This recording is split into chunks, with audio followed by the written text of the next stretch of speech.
Here we are again. Down the rabbit hole. I'm LJ, I'm Josh. and we are here to bring you the weird, bizarre news with some poignant stuff.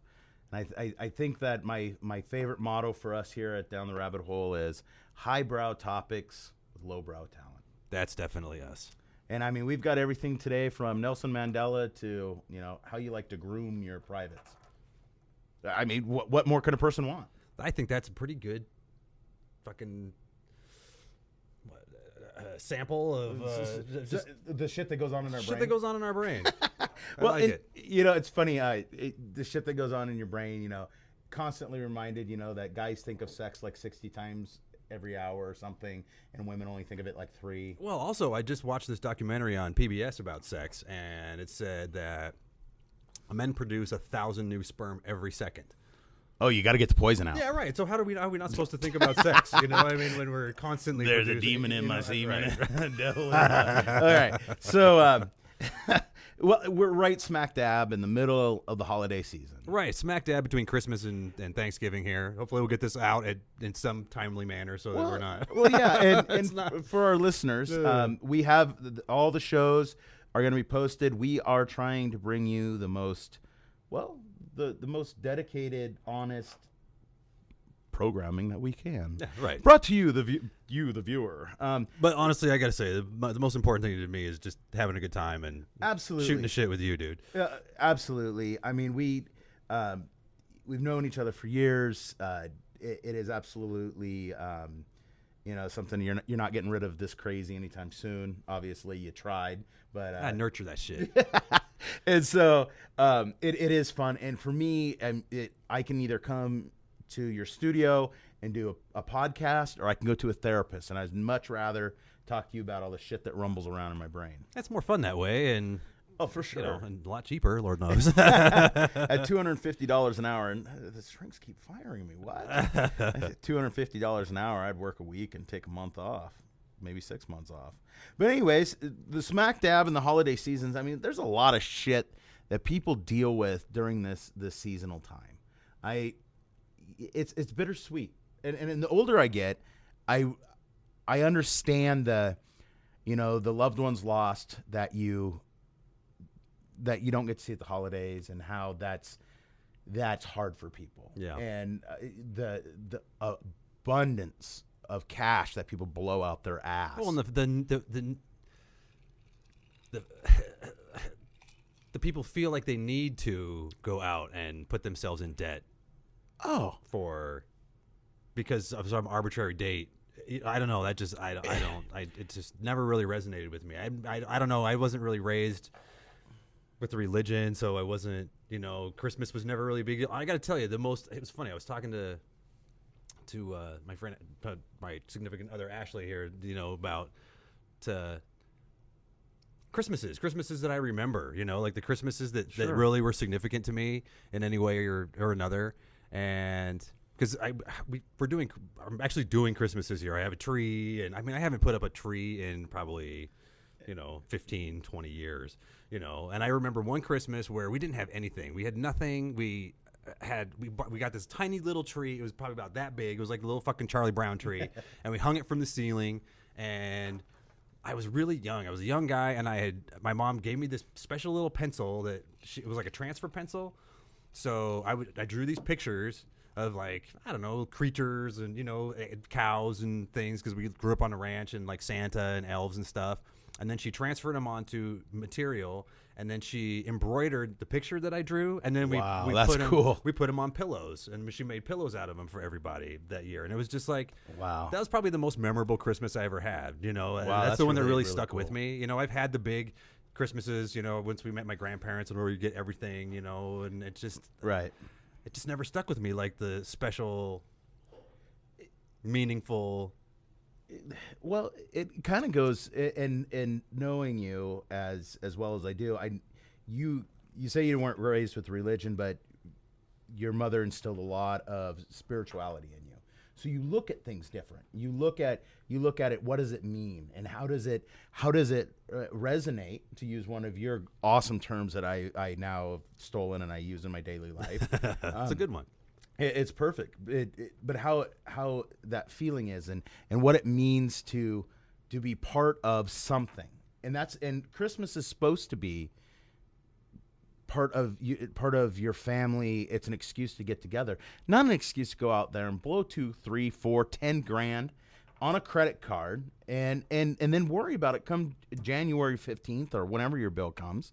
I mean, that to me, I've done that. I've had those Christmases. Right. I've been there. I've done it. I'm at a point where I believe that the whole credit card thing is bullshit. Don't get me started on credit cards. Yeah, and so, when you look at Christmas, and that's how people. Well, here's a great example. Take my kid to go see Santa Claus.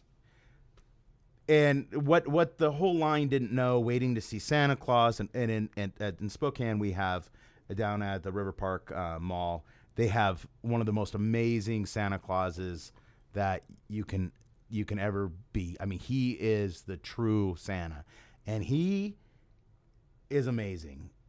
And he had to take a break, and all the people standing in line didn't know, said he had to take a break to go do an interview with a little girl that has a terminal disease, and this is really pisses me off. I'm trying to keep myself where I don't get, too pissy. Don't get worked up. Oh, yeah, Don't that's get worked right up. not to. I mean, we're just started the show. I mean, we got plenty of time for me to jump through my ass. But the thing is these people didn't understand how important it was for Santa to go and take a 30-minute break to see this child that couldn't stand in line for herself. And the parents that were with their kids saying, and I quote, "I can't believe this shit. This is fucked." All these different things. I got extremely angry. And my brother will say I'm a reactionary.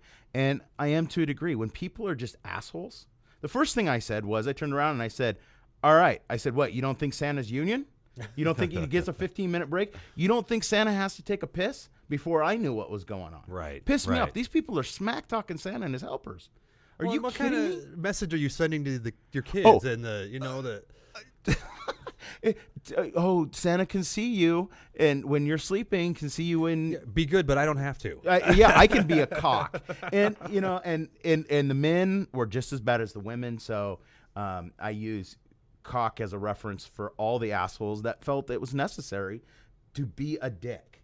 And yeah, okay. They're stressed out because their credit cards. They're stressed out because everybody's trying to shop, and oh my god, yeah. holidays, fucking fuck. And it's just. And it's that situation that having a child and getting away from having to have that material stuff. Not that I don't like it. I mean, I was looking at a PlayStation 3 for myself. Hey, we all love our toys. I mean, you got to do. I mean, it's one of those things. But instead, I had to buy tires. Right. So it's like, those adult decisions piss you off. But when it comes to the holidays, if people spent time. And I'm going to say cooking, because for me, I mean, we did a cheese platter day, and getting to sit there, use a knife, putting the cheese platters together, just yakking while we're doing it. I mean, it's like it's so cool, and tasting the cheeses and having the wine to go with it. I mean, that is way cooler than a PlayStation 3. And what did it cost besides the cost for the cheese, which you need to eat anyways? Right. Our time and our energy to sit there and do it. And that's what the holidays are about. Well, it's about coming together. And again, I go back to the obligation to buy shit for people. You know what I mean? Like I was telling Jerry right before the show, I was like, I've been thinking about what do I want for Christmas this year? What do I want for Christmas? And then I got to the point where I don't want anything. I have more than I ever fucking could ever hope for, and I don't want anything. But yesterday, Jerry brought me this mug that he made that he made for me. He made it for me. It's got my initials on it. It has significance and meaning to me. And he didn't do it for Christmas. He did it because he wanted to, and it was Well, I was having a rough day, and my wife looked at me and said, "You know what? You need to put something in energy that take your energy and put it into something that means something to you." And how can I do that? Well, some of our listeners know, that I'm really into art and I like drawing, and I What aren't you into? well You blow the me joys away, man. the joys of having 7 personalities. Right, Each right, one has right. its own talent. But so for me, it was like, you know what? I went in it and I went, you know what? She's right. So I said, I want to make a mug for Josh. Went through every mug they had, found the exact one, went and collected all the paint, got in the cooking world what we call our mise en place, got all my stuff set up. P's and Q's. Yeah, P's and Q's, exactly. And I sat there and like 3.5 hours. I mean, I had forgot what was going on in the world, forgot what pissed me off, and I got to do something meaningful To you and to me. For somebody that means something to Well, me. it means something to me too. You know what I mean? And so that's I mean, and it has nothing to do with the holidays. It's because I wanted to. Right. It's Right. because it's something I love to do, and it's, you know, and out of all my friends, I think you get the significance of that more than others would. You know, the holidays sort of remind me of empty compliments. You know what Yeah. I mean? When somebody is like, "Oh wow, that's a have you great lost weight?" point. You know, or something like that. It's like it's like one of those things that you feel obligated to say, or "Wow, that's a great haircut," or you know what I mean? Like, you know, it's just You know, those are two things I never hear: a great haircut and have you lost weight. I wasn't aiming those at you. I can see where you might have taken it that way. But Nice man boobs. You got a new bra? No, it's my original boobs. They just come with it. part of the package. Part of the I package. love your boobs, dude. Hey, they're big, they're hairy. Yeah, what can I say? Whatever. And so, well, that's going to play into other parts of our show. Right. Yeah. It's not necessarily Christmas. We're at holiday. Well, it could be, and we're going to get Well, there. yeah, I guess But- it really depends. You know what? That might make a damn nice Christmas. So we'll get to that. Yeah, one of the things, you know, being about food is something, and I saw your show prep, and I jumped on this because it's food. But they have an English company. It was in the UK, Guardian. Excuse me, it was in the Sun. You can look it up online. It's called Christmas Dinner in a Can, and they actually say Christmas Tinner, Tinner, instead of dinner. How clever. Because it's in a tin can. Right. But it's a self-heating can. So a self-heating can, which is, and this can go a lot of ways. I love myself a good can, you know, and there's nothing like, you know. Self-heating kit, does it have its own heat source? Yeah, its so own like fuel source? How like does that work? MREs, yeah. Like, you know, Okay, like an okay, MRE has okay. a heater. Well, this cans, and they make them, and when I was doing the Outdoor Adventure Show, we got to use different products, MREs. They would give us these soups in a can where it's almost like those hand warmers where you crunch up. Yeah, all right. It's like that, but when you heat it, when you twist the lid and you break something, depending on what the product is and how they built the can, it heats that can up so it's edible. Well, this tinner in a can, Christmas tinner, this is what it comes with. And this is an English company. So for some of us Americans that don't understand or appreciate English food, and if you ask my mother would say that the English can't cook, but she's full of shit. Neither here nor there. Yeah, it's full of shit because there's amazing food. Though when I look at this plate, I must say that their Christmas dinner is a bit different than ours. Well, I got to say, I don't have my glasses on, but I've been looking from here, and I didn't realize that was the dinner in a can. I was like, that doesn't actually look too bad. No, it's got roasted chestnuts. On an open fire. Yeah, I mean, we got parsnips. So parsnips are like a white carrot. It's a root vegetable. It makes a lot of sense. Bread sauce. I don't know what bread sauce is. I have 23 years of studying. I would assume it's probably what they call stuffing. Probably, yeah. Probably stuffing. If I had to guess. Yeah, and they also have a chestnut stuffing that looks the same consistency though. So maybe so. I got it. I mean, that's something I got to Google for all you folks at home. You know, If there's any British people that ever listen to us, maybe you can tell us what that is. Absolutely. And you know, I've had some great Brit friends, and I think they got the holidays down because everyone that I've spent any holidays with, they look at it from the food, from the whole different aspect. They look at it different than Americans do. And not bashing on Americans, I'm just bashing on the fact that yes, I know we need capitalism, but at the same time, what does it mean? Right. I mean, finding a balance is the It's a key. balance. Right? Finding a balance is the key. I mean, in everything. You know, call me Taoist or whatever, but Yeah, well, the thing is, you know, when they start layaways at Walmart in July, you know there's something wrong. I have issues. Anyway, so they got roasted chestnuts, they got back to the parsnips, plate. cranberry sauce, they got gravy. Of course, you gotta have gravy. I love gravy. They have turkey, chestnut stuffing, pigs in blankets, and the blankets are little sausages, at least what it looks like on screen here, little sausages wrapped in bacon. Then you also get bacon, roasted potatoes, and Brussels sprouts. I got to tell you, I've had TV dinners and, whatever, such that didn't look nearly as appetizing as what that looks like. I mean, that's a real piece of bacon. It is. Those are real potatoes. It's a traditional. I was gonna talk shit, but I gotta say, like, well, we'll give the listeners a place where they can go and look at this because it's awesome. And I'm just gonna spell it out. It's lernaedublogs.org. So it's lerna.edublogs.org. lerna.edublogs.org. And it's a great picture. I mean, I would eat that, and I'm a picky bastard. Yeah, oh yeah. Well, you have every right to be. Well, and if I've spent so much time and energy on food that Right. That it's kind of part of my soul. I love the fact that this project that we're doing is not it's totally about food, but it often we go on that tangent. The rabbit hole. But you go with what you know. And hey, look, I gotta say, I love food. Like, I'm no chef by any means, but I love cooking. I love being in the kitchen. I love to try new foods. I'm not, I throw something new in front of me, I'll just woof it down. Well, and it's like a gift. I mean, food is one of those things that life. Totally. If we don't have it, is a primitive need. So if we look at Christmas as something that, do we get back to our roots of what it is? Well, does that mean our primitive roots? I mean, I'm not saying going out and digging roots, sitting in the cave, not shaving your legs if you're a lady, and that's another segue. Right. You really want to talk about that, I can tell. Oh, I mean, it's going to be the highlight of the show, in my opinion. Haven't been able to get you away from it. Despite all of Josh's telling me that this is a show that shouldn't talk about that, not for editing purposes, just because of the theme. But I gotta talk about it. So what do I care? I'm ready. Let's talk. I don't. So, for all the ladies out there, in case you did not hear, and this is fucking hilarious. I'm giddy. The Mega Bush is back.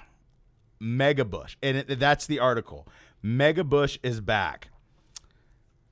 So, what does that mean to you, Josh? When they say the Mega Bush is back? Well, I think like 70s porn. You know what I mean?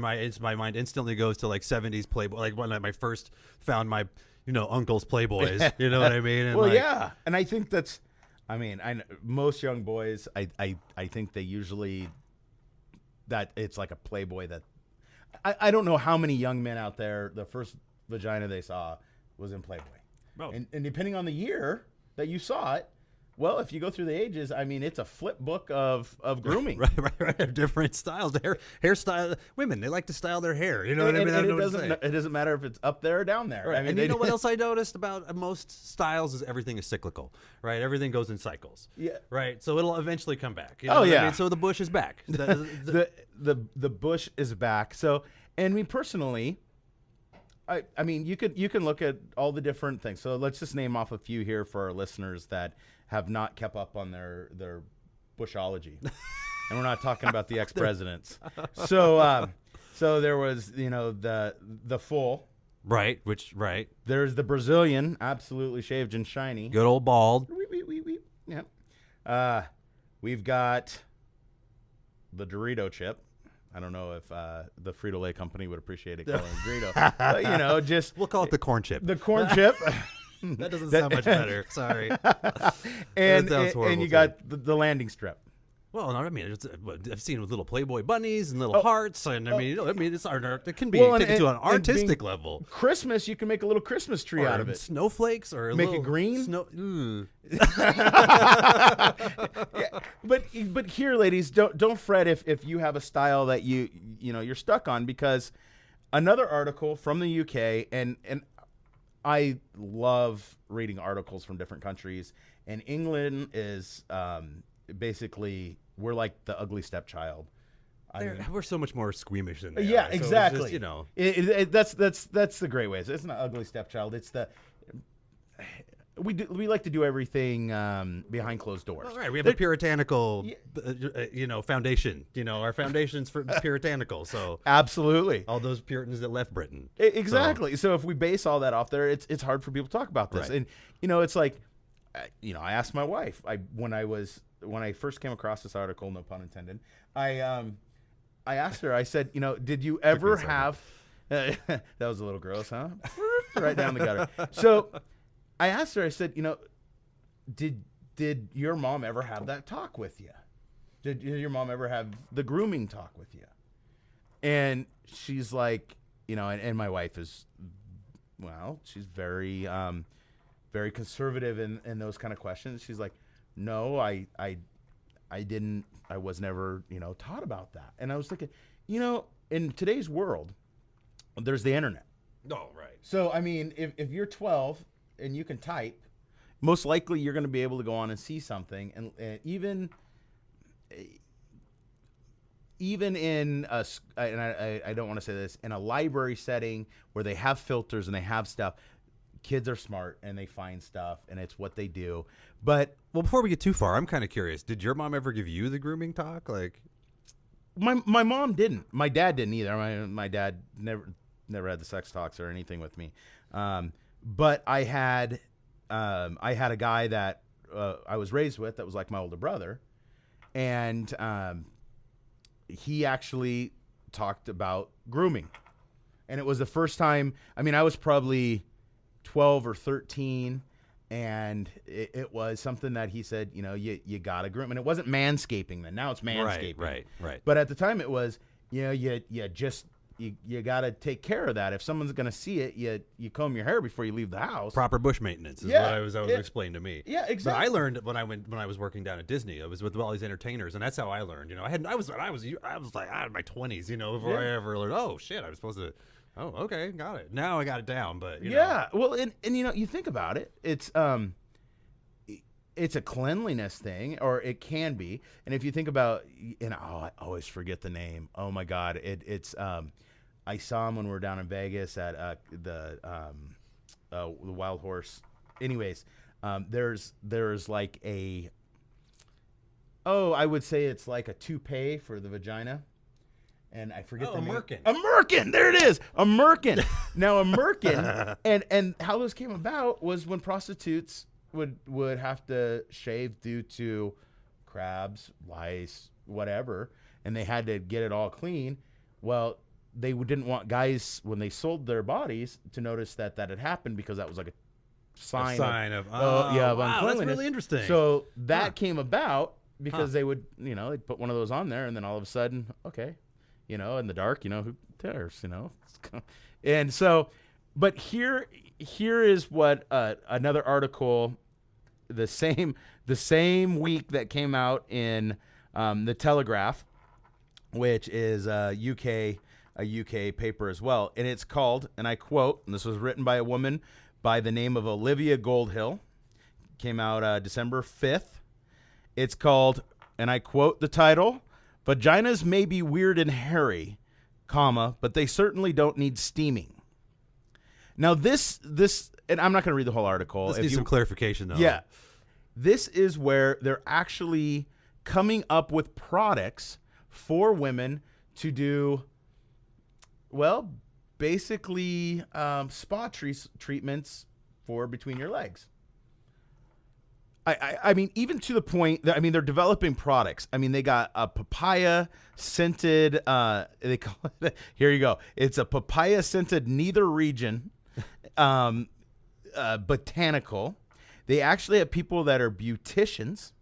They're selling this as a whole new range of vagina themed products. Vagina themed beauty products. So I gotta do a little disclosure here, because I have to say, like, I don't even remember how I found out about it.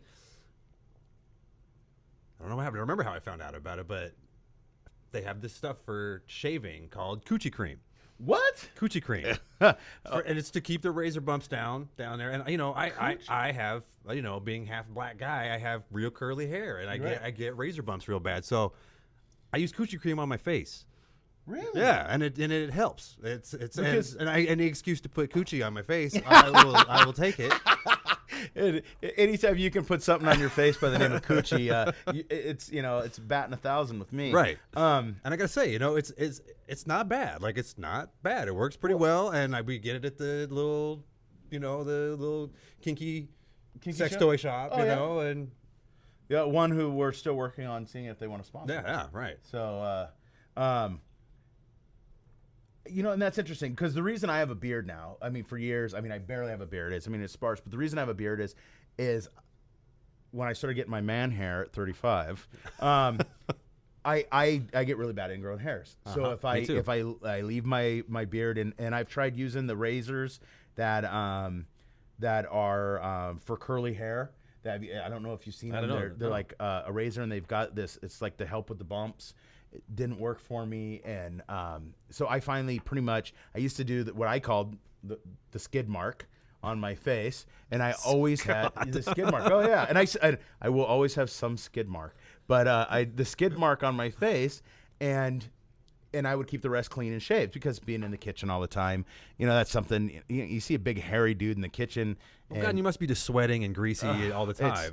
It's terrible. There's a reason why I wear the chef jackets I wear. We had the chef jacket designed, the new ones the way we did because it's hot. I threw I don't know 70 some pizzas the other day, tossed pizzas for the high school, and I had flour in every orifice of my body that wasn't covered. It was just absolutely terrible. And the parts that are dirty, dough all over. Yeah, I was just throwing a little dough around. But that for me in the kitchen, it's really tough. And I'm sure that the heat, the cold, you go in the freezer, you come out and you work the hotline, and now I'm doing more, commissary stuff.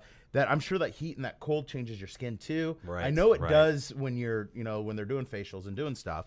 But I just find it very interesting that there's a whole new line of beauty products that have been themed for, and I quote, for good sex. Oh, they're supposed to improve sex as well? Well, just like the old days of putting that little toupee to show that you don't have diseases.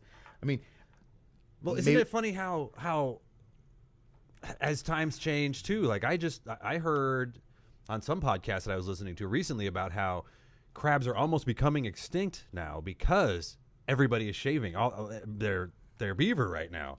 So isn't it funny how? Oh yeah, it used to be a sign of, oh God, she's got crabs, and now it's like, the crabs are going the way of the dodo because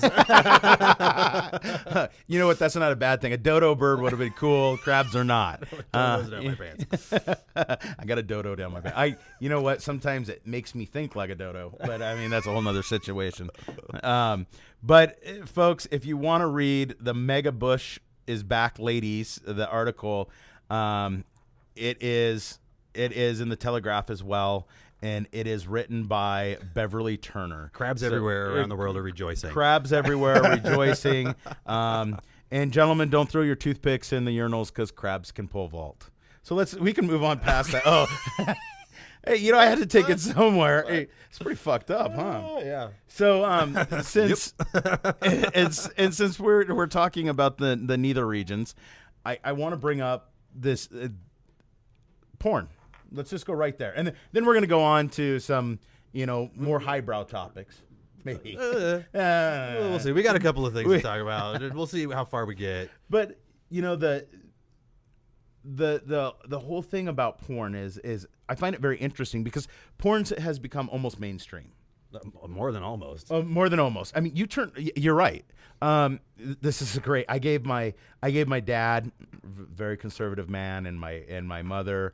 I gave them True Blood, the HBO series. Okay. I gave him season 1. Love True Blood. Yeah, and I gave him a copy for his birthday, not thinking he'd probably never even watch it.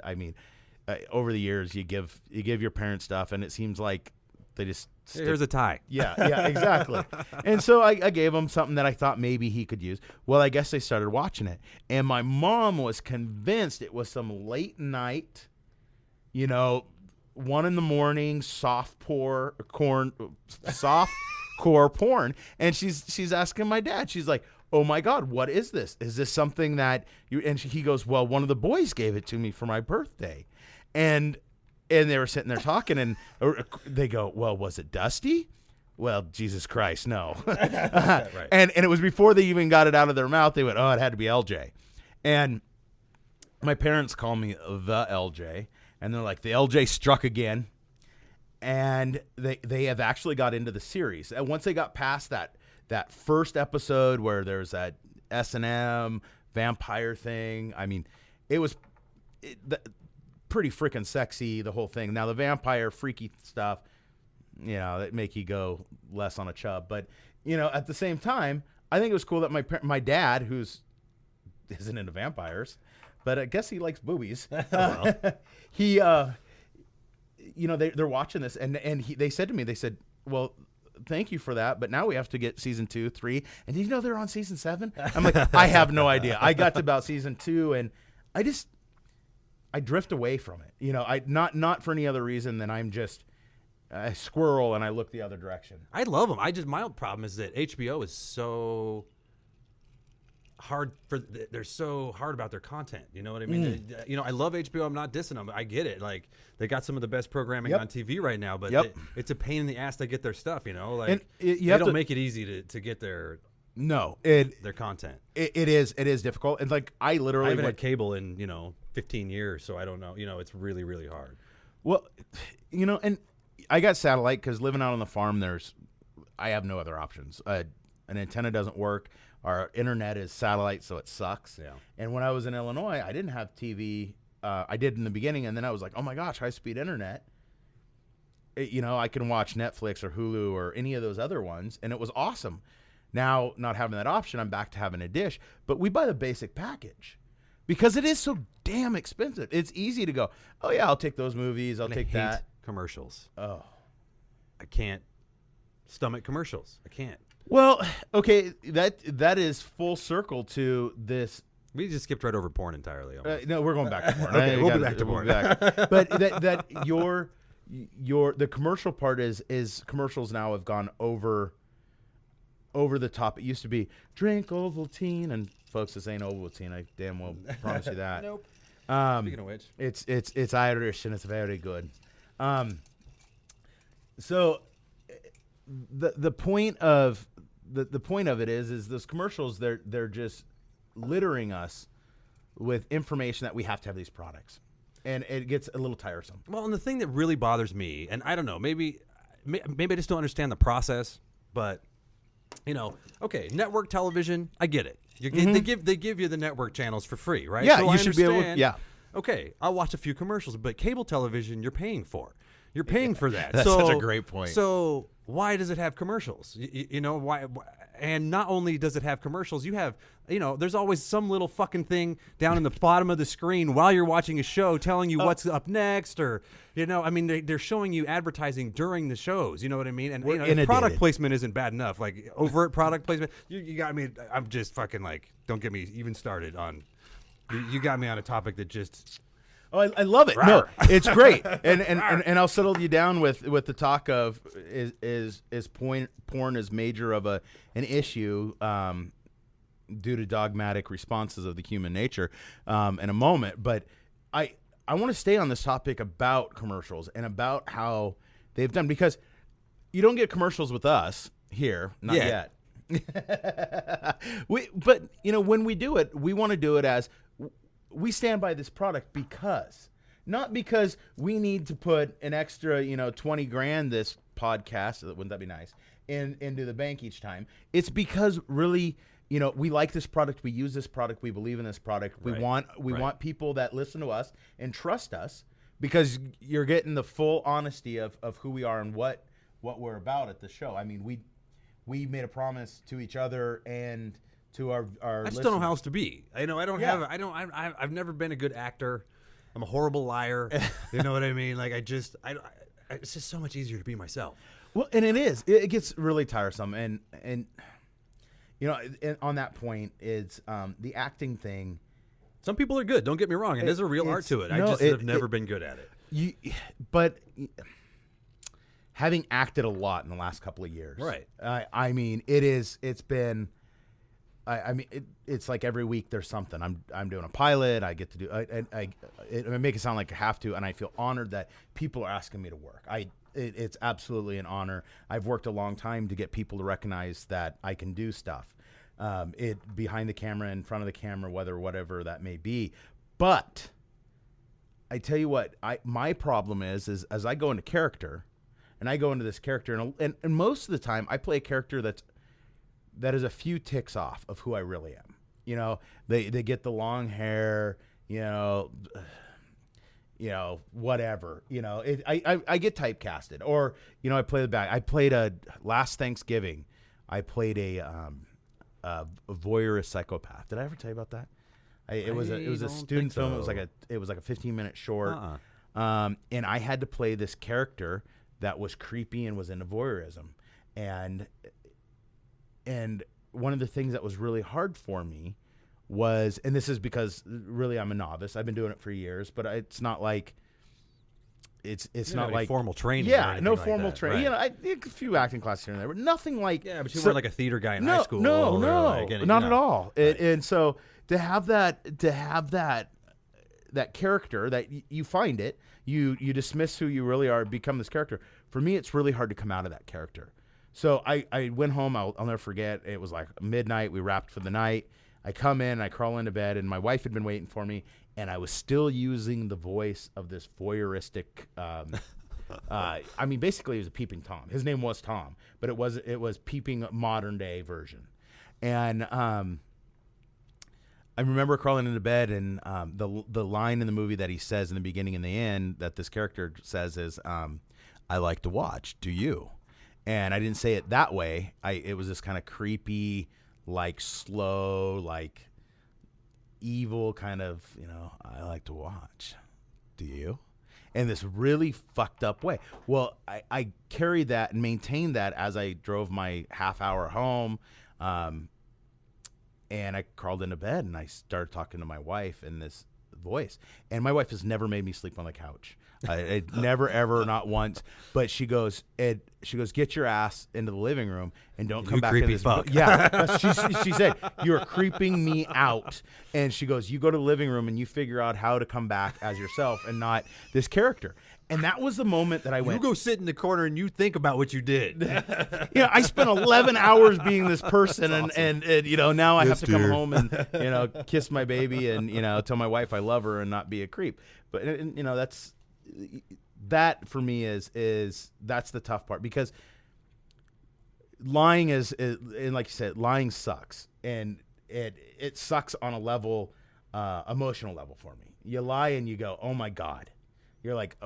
This is my problem is if I lie, how am I going to remember to tell people later? That's the big issue. Right. And a lot of people think the stories and the life I live and I've led is crazy. And, I've actually had people say, you make that shit up. And I'm like, okay, whatever. And it's like, it's not made up. It's all true. And I just happen to want my memoirs to be chock full of adventure. And that's the way you're supposed to live life, man. I mean, Yeah. I don't know, like, who remembers the dudes that follow the rules? You know what I mean? It's the people that live outside the rules and that make the rules that people remember. It's the trailblazers. It's not the sheep that people remember. That people write stories about, so true. So, I don't know. I respect the shit out of that. I don't know. I like to live vicariously through you. You know what I mean? Because I used to be kind of a wild man, and then I sort of turned into a hermit for a while. Well, I might need a kidney, hey, I got one for you, brother. I got one. It's really crazy, because I walk this fine line, and there's a video I'd show my students, and this has been up for years. It's called Here's to the Crazies, and it was made by Apple. Have you seen that? No, but I love it already. It is, and it basically does photos and little videos, black and white videos of everybody through the last 100 years, basically, that has changed and evolved history. Changing history and having everybody say it wasn't possible, you're crazy, it won't work. Right. What are you think? Those are the people that, for me, I look at and go, all right, Steve, they made this video about Steve Jobs, basically. Right. I'm sure it was right. I'm sure. But, they also showed people like, Churchill. They showed Henry Ford. They showed, it just list goes on and on and on. Right. Tesla. I was going to say, that's the first guy that comes to my mind. Oh, my God. And Tesla, we could do a whole show about Tesla. I'd love to do that, yeah. You're talking, he was 150 years before his time. Yeah, I don't think that motherfucker was from this planet. You know what? I don't. But somebody that I know that changed the world and is very fitting for this conversation, and it wasn't set up as a segue, but is great about changing the world and being that was Lucky, if you happen to hear that. That's our dog, so we are definitely, in my basement. So is the death of Nelson Mandela. Okay. Right. Definitely. He was one of the crazies. Right. Well, outside the box, right? Like totally. Against the grain. Against the grain. He went and did things that people said we're not able to do. They put him in prison for 27 years.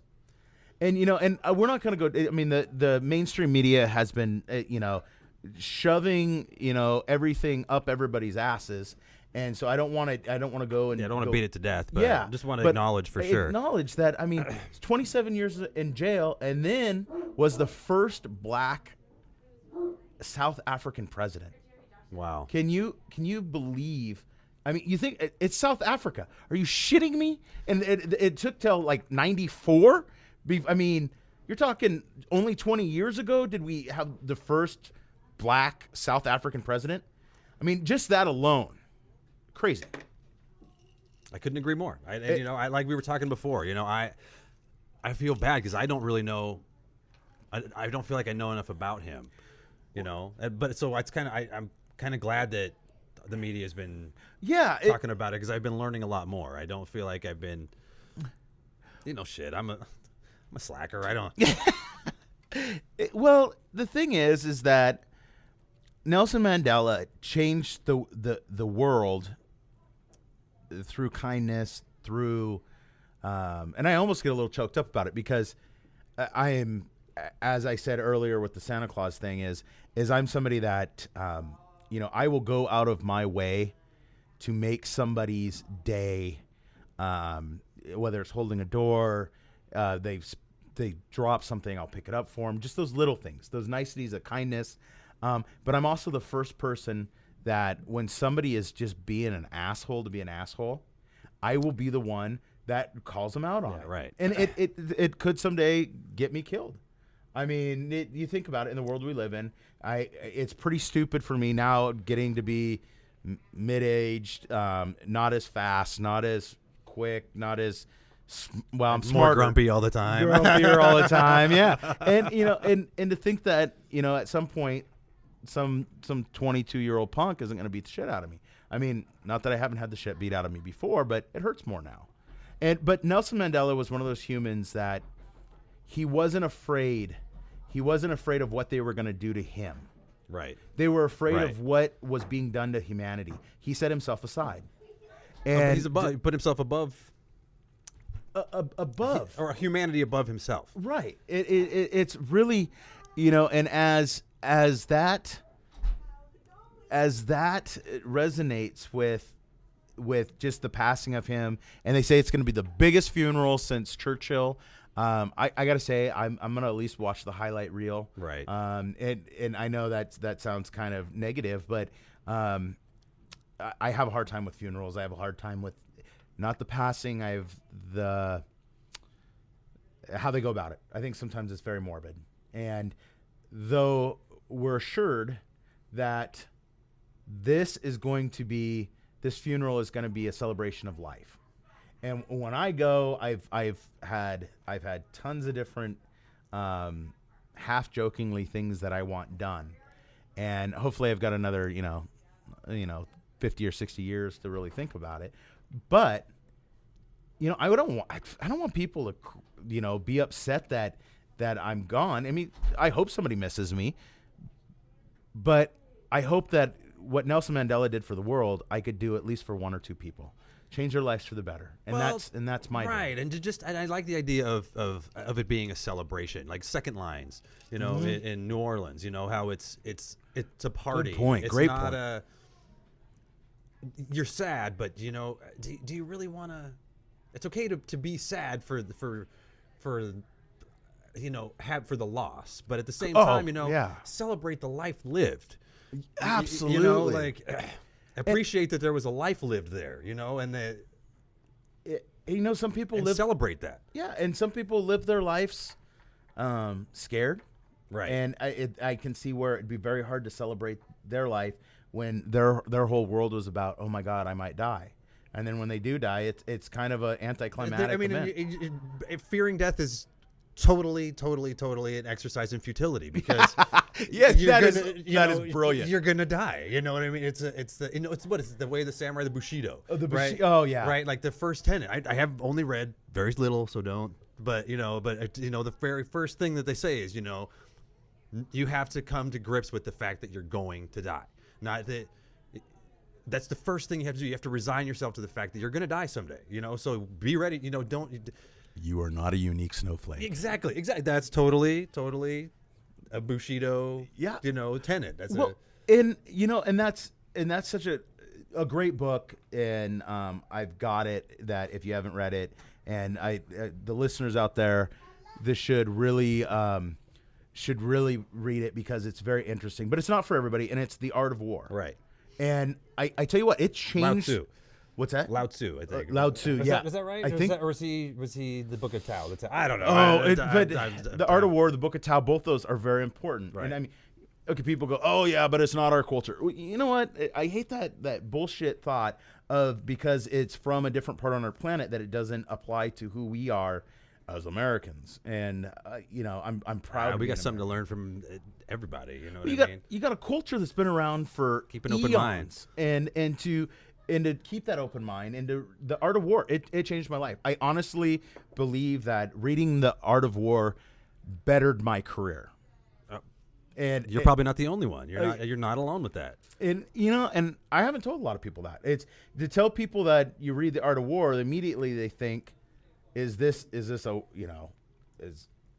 war? I mean, we think of war, pestilent. We think of the apocalypse, whatever. War brings something up, but the art of war, think of it as an art. And you don't go around, and we now have the NATO Act. We have all this all these rules and regulations that we do in war. But the Japanese had it centuries before anybody ever thought, there needs to be some rules and regulations. But it was self-governing, and it was personal discipline. Right. And speaking of personal discipline, let's go into porn. So yeah, I'll have to excuse. I know there's a bunch of ruckus. I don't know if you can hear it on the microphones, but we just had my mom is in town visiting for the holidays, and she took Jerry's family and a bunch of our other families out to go see the Nutcracker, and they all just got back. So there's all these kids running around, and the dog's barking, and there's people around upstairs. So and for a holiday show, what an absolute perfect background noise, if it's even there. Right. I mean, I hear it, and it makes me smile, because it reminds me of what the holidays are: love, joy, bumping into people, seeing, that is brilliant. Right. To me, that's what it's about. This is what it's about. Absolutely. But we've talked about changing the world. We've talked about trimming your bush. We've talked about getting a papaya treatment, so you have a nice smooth. We got a coochie cream, which we should get a hold of coochie cream. Yeah, right. We definitely gave him a shout out today. Because you know what? Because if it works on your face, I mean, I was going to ask if you use the welcome mat to put it on, but I don't. Get it. Another shit. It was an apple. Ooh. Yeah, the welcome mat. Anyways, so going into talking about porn and having I don't want to say healthy relationship because somebody's just got squeamish at home, but I'm going to say healthy relationship. And it's like, all right, so at what point does it become unhealthy? When does it change? An article that I read, and I'm not even going to bring it up. I'm not going to give a shout out to it because the author said if your mate's looking at porn, because there's porn for women that is out there, it's different. Women aren't visual as much as. Is it? I don't know. I just. It's more like, okay, 50 Shades of Grey. That's porn for women. Okay. That's I haven't read it, but I know of it. Oh yeah, and I haven't read it either. I mean, I know the gist. The jizz. Oh, the jest. Oh, I'm sorry. A little ear issue. Brain, right? Gotcha. But so there's that out there. So if a guy is looking, because guys are visual, if a guy are looking at nudie pictures, and maybe they go into the XXX or whatever, and it's legal, it's consenting. It is those aspects that are adult driven, adult accepted, and understanding of what the situation is. Sex is just like dying. Hopefully we all get to do it. Right, and that's just me. I just, again, I think it goes back to our puritanical foundation. You know, it has to. I have no problem with people fucking on film. I have no problem with people watching it. You know, I watch it. Well, I think it's a lie when somebody says, when a guy says, I've never seen porn, and because porn comes in many different forms. I mean, I tweet out food porn all the time. Yeah, right. And definitely. So then we have doomsayers out there. Right, that's right. And that's a whole nother porn. Right, okay, right. So I guess, is it porn or is it like more fetishistic, right? Or is that a word? If not, it should be. That is all right. That we're, you heard it here, folks. Josh just coined. I don't know. There might be an actual word, but those types of things. I think porn is porn, but like people that get into food and people. I mean, I Food Network. I mean, God, I love Food Network. Oh my God! And now they put sexy women doing it. Where before the news, how about the news with the Megyn Kellys of the world? These angry blonde women, right? These angry, pissed off. And you just know it's all these Karl Rove motherfuckers that just love getting their nuts stepped on with a high heel, that just get off on watching, Fox News and Megyn Kelly and those really angry Barbie bitches, man. Oh, and she is an angry Barbie bitch, and and out of all of them, and so sorry if there's any angry Barbie bitches out there. I love you too. Yeah, step on my nuts too if you want it. The thing is that you're right. It comes down to, I hate the fact that it becomes a divisional tie. Porn creates a division. Locally, we have, and I tweeted about it a couple times, and I put it on my Facebook, about this whole anti bikini baristas. Right, the bikini barista thing, right? And they just passed that ordinance. Yeah, right? they can't do topless Tuesdays and Thursdays. Oh my God! Okay, so I think it's a hazard as a past restaurant owner, as somebody that's worked in the industry.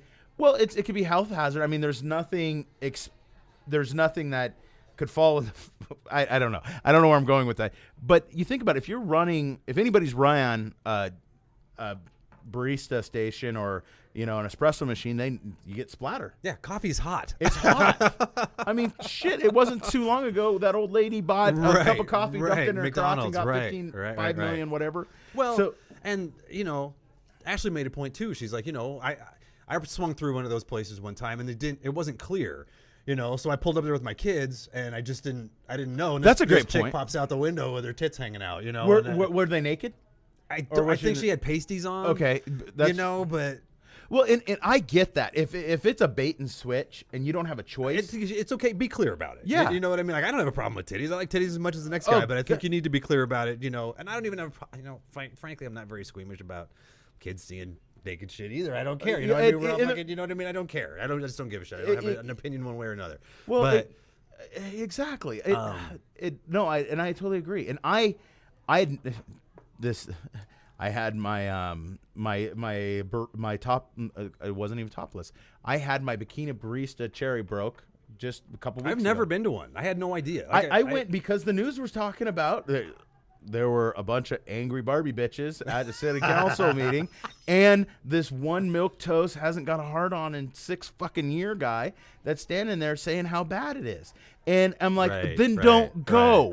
We live in a country that allows. I mean, you go to Europe, there's topless beaches everywhere. Don't even get me started on nerfing the world.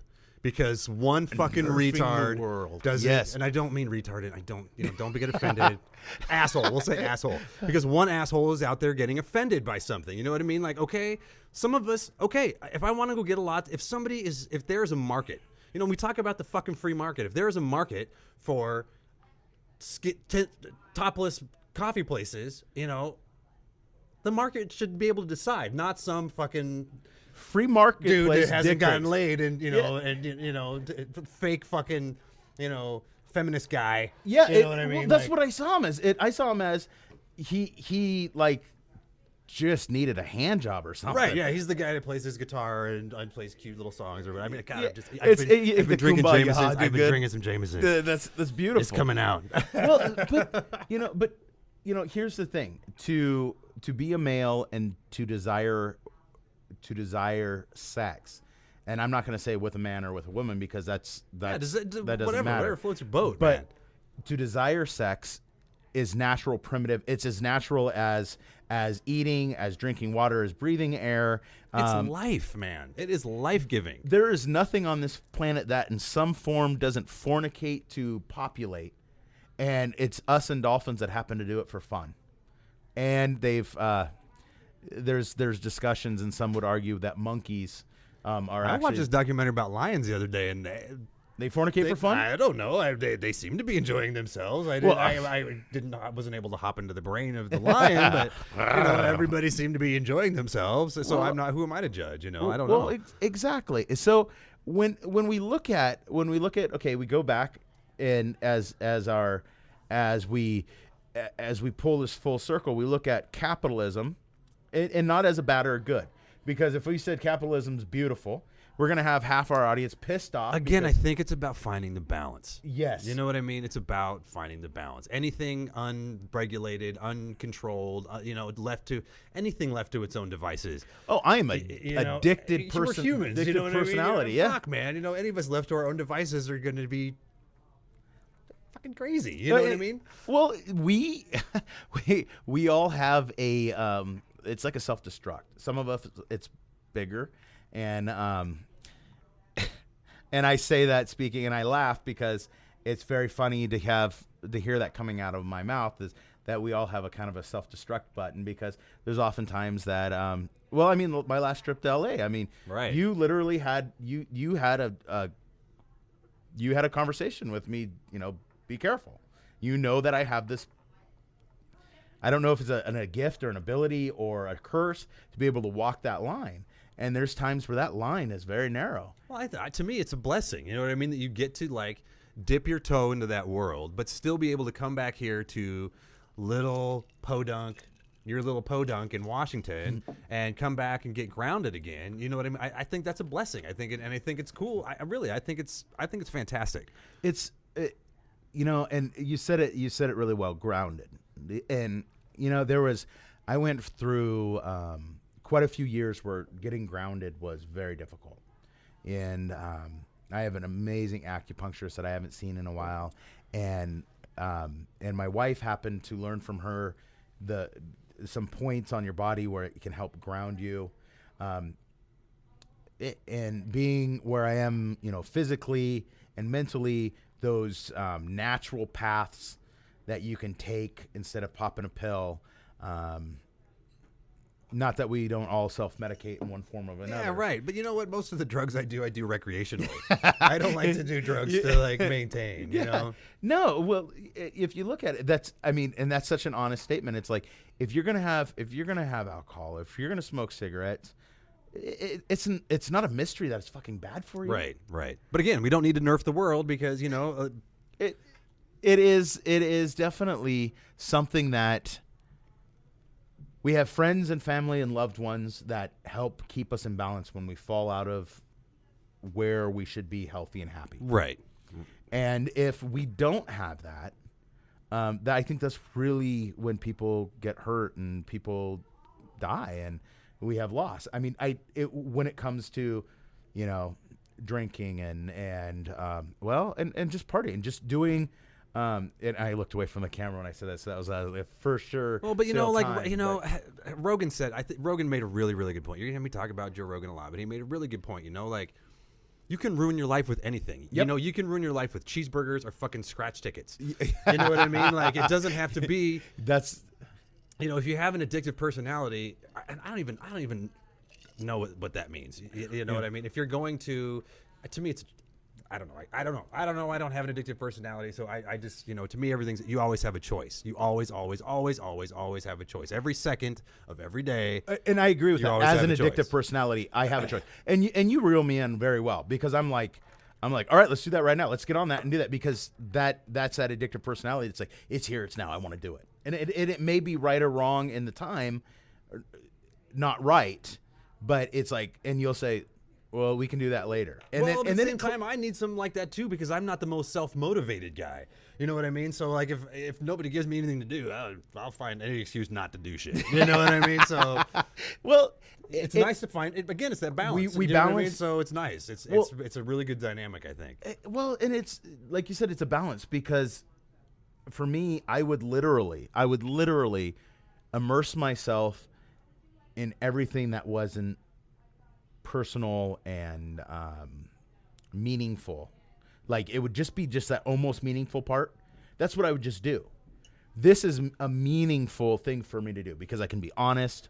The people I've met and that have supported me through the years by following me on Twitter and Facebook and all that other shit and coming to my demos and eating my food and all the things through the years. That's the importance of it. It's not what next project we have or what next. It's about being in the moment. Well, and to me, we didn't see each other for years, for many, many years. It was like 15 years. Yeah, that we never even had any contact with one another. So this is a really, really great, positive way for us to get together. And we can still sit down and enjoy a nice drink and but we get to sit down and talk about things that we're interested in and have discussion with each other, and it gives us an excuse to get together, and I really, really appreciate it for that. I do as well. I mean, honestly, how often would we get together if it wasn't for the podcast? No, you know what I mean? We do, but it definitely gives us a scheduled. Well, and it says, okay, now we have to do this, and it's not, you kind of frame it as a job, but it definitely doesn't feel like it. Yeah, I mean, we're doing it, and it is really important, and we have some great experiences, life experiences, and we both happen to be driven by what's going on in the world. And curiosity. I think I love to learn new things. I love to. And to quote Joe Rogan, I don't want to be the old guy walking down the street that says, I should have gone to the donkey show. Right. I want to see the look on the donkey's face. I mean, that is brilliance. I want to see the look on I don't care about what's going on the stool. Oh, I want to see the look on the donkey's face. So if any of you have a donkey out there. Dude, on that note, we're at 1 hour and 3 minutes. Well, that is perfect. We got a great Christmas show. We went from Nelson Mandela. We talked about porn. We talked about grooming, and we talked about family, dinner in a can, the family. It's all just we think we did it. Definitely, we're down the rabbit hole again, man. Well, and our discussions that we've had through the decades, and it's almost decades now. I've always gone this way. Yeah. So it's very fitting. So I want to personally thank everybody out there that's listening. Thanks for and listening. paying attention to what we have to say. And you know, the more you know you don't know shit. Yep. And on that note, I can say happy holidays. Happy holidays. I don't know shit. And hopefully you don't think you know enough to not come back and listen to our shit again. Thanks a lot. Take care. Bye.